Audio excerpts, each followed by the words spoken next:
menarik nih tadi Bang Hendrik kan ngobrolin Pinetok nih Bang. Otomatis kan saya berpikiran dari token itu ya, Pinetok sendiri ya, dia kan harus jual ke bursa dulu nih. Kalau Tantin kan ada bursa sendiri nih. Bener ya? Ada apa fitur P2P-nya juga nggak Bang kalau di TTX nanti buat jual? Ya pastilah. Convert ada ya? Pasti mereka akan buatkan P2P itu kan untuk market. Kalau OKX yang dah itu kan, OKX itu ngambil P itu secara langsung. Kenapa? Dia menarik 50 juta ataupun 60 juta user P ke dalam sistem. Kan begitu kan? Nah sekarang ini kalau untuk Tantin, dia kan menyuruh orang-orang mencari untuk memberikan imbuhan daripada CTC. Karena ada dua teknik advertising yang berbeda. Nah, di sini keyakinan kita, makanya kita bilang di saat kita cerita tentang token no hard feeling. Nah, cerita ada no hard feeling ya. Nah, pertama kita harus tahu dulu di dalam sistem pemahaman kita, di saat kita memelihara domba, agak-agaknya kita saja yang pelihara domba atau orang lain ada pelihara domba? Orang lain juga. Nah, kripto hari ini itu adalah jutaan. Pertanyaannya sederhana.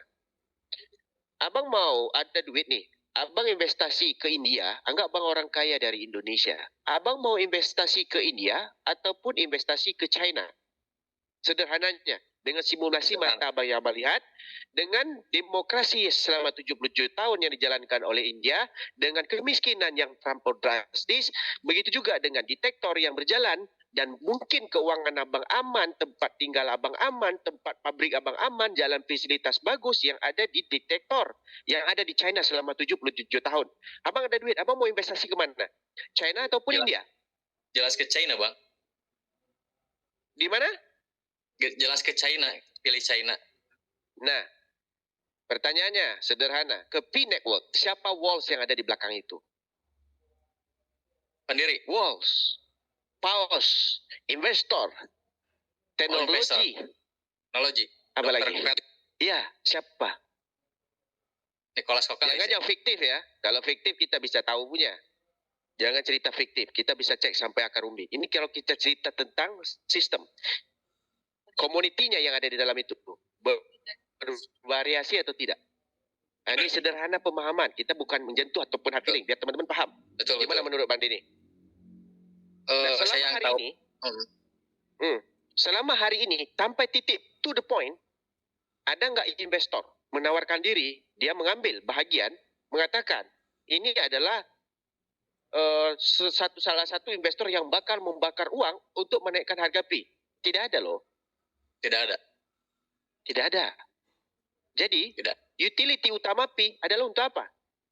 Nah, berbeda dengan token-token yang lain. Kenapa saya bisa bandingkan? Token salah satunya, ya kayak BNB, utility-nya ada. ERC20, utility-nya ada. Itu pun mendongkrak harganya untuk mencapai harga dari MIPI, dari P Network, itu juga susah. Ini sederhana kita pahamin. Betul. Nah, jadi kita ini kan bukan mau berpegang teguh kepada CTC. Cuman mengambil momentum di saat dia euforia. Sama persis kayak sekarang ini. Indonesia menjalankan hari kemerdekaannya setahun sekali. Betul atau tidak? Betul. Contoh, dia mengadakan di lapangan, mungkin di Monas. Orang rame-rame datang. Abang bawa satu truk. Dan abang mempekerjakan 10 orang. Dan di dalam truk itu semua ada air aqua. Agak-agak laku nggak satu truk air aqua abang itu di saat 10 orang tadi bekerja? Laku atau tidak? Laku. Nah, jadi samalah persis dengan CTC. Setiap dia ada season, ada event, ada ekosistem yang dimunculkan, dia akan ikut bersama melonjak harga naik. Orang tanya, Shiba bakal naik bang? No. Kenapa kita bilang tidak? Shiba naiknya dari awal karena ada orang bijak mempromosikan 50% Shiba itu dilemparkan ke dalam rekeningnya Butalit Butarin yang menciptakan ataupun co-foundernya blockchain ERC20 ataupun Ethereum. Dia jualan narasi, dia foto-foto lah. Si Butalik membawa anjing yang namanya Shiba. Shiba ini adalah anjingnya dari Jepang. No, akhirnya dia naik. Gitu narasinya naik. Sekarang bisa naik nggak Shiba? Tidak, keluar lagi yang baru. PP, ada Wave. Akhirnya ada nggak yang naik lagi? Tidak ada. Setuju atau tidak? Setuju bang, isu ya itu ya. Isu mengalihkan untuk naikkan harga. Nah, di dalam CTC, kita jangan bilang, saya pegang 5 tahun bang, saya yakin. 5 tahun sudah mati, brother. Kita belum tahu sampai 5 tahun kita boleh hidup atau tidak. Tapi kita nikmati. Hasil yang kita hadapi, kita nikmati. Berapapun harganya di saat market, di saat kita dapat, itulah rezeki kita. Tetapi dari harga yang kita dapat, dia turun, kita beli lagi. Jangan mata kuda. Betul atau tidak? Betul bang. Nah, kemarin di 2,7 tidak mau jual, sekarang jatuh lagi. Berharap harga naik. Tidak bisa, memang tidak bisa. Percaya sama bilang. Polygon, dia merangkul, ini kita banding-bandingkan supaya teman-teman cerdas. Saya bandingkan ini sejarah dan story yang benar saya bawa. Polygon adalah Matic dari awalnya, sekarang jadi Pol. Matic adalah anaknya token dari ERC20. Harga paling tinggi itu 1,7 loh. Dolar. Harga paling tinggi 1,7. Iya. Dan dia dijual oleh semua exchanger market termasuk Indota, Binance dan segala macam. Dia adalah pelopor untuk membuat namanya NFT yang sekarang murah di jaringan Ethereum di layer satunya. Untuk apa? Karena waktu itu Ethereum sudah harganya naik, gas fee-nya tinggi, akhirnya diambil alih lah oleh Matic supaya transaksinya lebih murah. Akhirnya ada apa sekarang? Matic agak berapa? Follower Matic besar loh. Dia ada investor, ada walls di dalam itu. Bisa nggak naik harga Matic? Tidak bisa. Coba Matic. Kenapa? Ada teknologi lain lagi yang namanya SUI, SEI, itu underlying layer 1 dari ERC20-nya. Nggak ada bisa naik punya. Jadi jangan mata kuda. Termasuk CTC. Kenapa kita bisa bertahan dengan CTC? Karena proyeknya belum muncul. Dia baru munculkan harga. Nanti baru keluar ERC20 teknologi DeFi-nya. Pasti banyak lagi. Kita jual lagi. Kita standbykan uang untuk beli di bawah. Begitu tekniknya. Setuju atau tidak? Setuju banget bang, setuju. Terima kasih pemahamannya. Nah, alright. Kita lanjut ke Bang Sigit Adipe. Ya, sekarang saya mau nanya bang. Ini nanti kan setelah listing ya, mungkin tanggal 20 ya kira-kira. Nah, apakah nanti sama kayak Pinekok ya? Tiba-tiba waktu $3 semua langsung jual. Akhirnya tidak bisa naik lagi tuh bang sampai sekarang kayak Pinek waktu udah 5 bulan nih nggak naik terus saja di angka 0,7. Nah, bisa nggak nanti CTC itu mempertahankan, pokoknya besok listingnya $5 nih, tetap dia 5 gitu loh, nggak jatuh lagi. Soalnya kalau jatuh itu susah bang. Ya, pertama kalau jatuh tuh gampang naiknya ada 2 perkara yang berbeda dengan token satu dengan token yang satu lagi.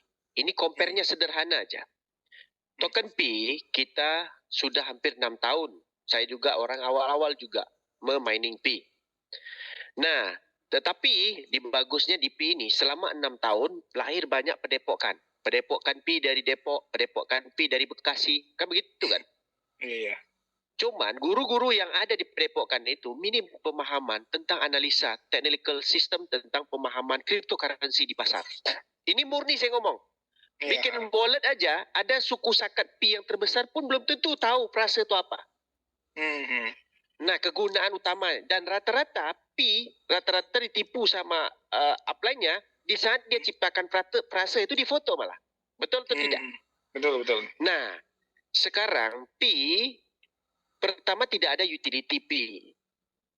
Kalau P bilang mining yang pertama di dalam sistem teknologi HP bisa di mining pakai HP itu tipu. Yang pertama yang bisa mining pakai HP cuman S8 ke atas itu namanya Electronium. Bisa cek di market cap, token market cap. Itu token dari UK. Nah, yang kedua, di saat P masuk ke pasar, ada P yang harus di-grading dulu. Grading itu maksudnya dicuci dulu. P yang ada di pasar, P yang lagi di mining, masuk ke pasar, itu harus di-approve melalui KYC. Betul atau tidak? Iya, betul. Nah, di dalam sistem CTC begitu juga. Untuk kita mendapatkan token, kita harus menyelesaikan KYC baru dapat token.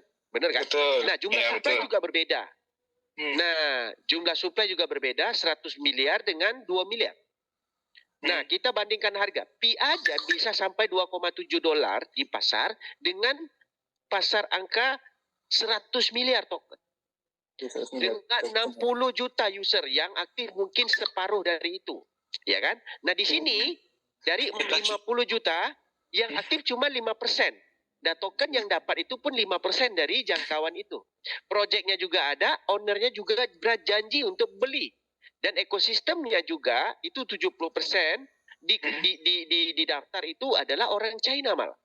Nah, projectnya belum keluar lagi nih. Pi juga tidak ada project ini setelah ini.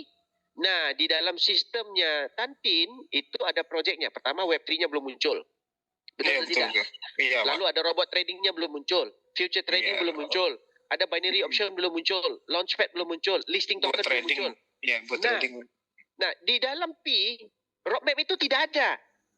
Roadmap cuma sistem barter dan dia bilang dia adalah pencipta blockchain pertama yang namanya blockchainnya BTC.